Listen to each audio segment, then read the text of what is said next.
Pemirsa, es jagung merupakan salah satu minuman yang digemari di kalangan masyarakat. Seperti es jagung Mas Sony yang berada di lapangan Kurma, Kota Lubuk Linggau.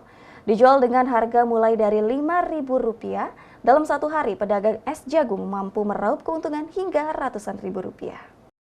Es jagung merupakan salah satu minuman yang digemari oleh masyarakat, seperti es jagung Mas Sony yang berada di Lubuk Linggau, tepatnya berada di lapangan Kurma, Kota Lubuk Linggau.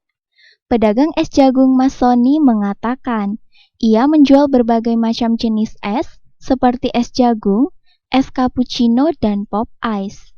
Untuk harga es jagung tergantung dengan menu toppingnya, mulai dari harga Rp5.000 sampai Rp8.000 saja.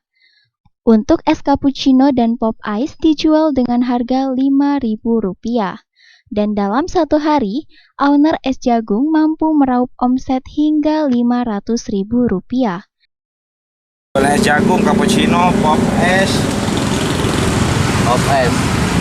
Untuk omset sehari itu berapa? Kalau omset sehari jual beli kita sekitar 500.000. 500.000. Es jagung itu berapa ini? Es jagung tergantung menu pudingnya, ada yang harga 5.000, ada yang 8.000. Bervariasi. Bervariasi ya. Kalau untuk cappuccino kita kasih harga 5.000. 5.000. Pop es 5.000. Tim Liputan Silampari TV.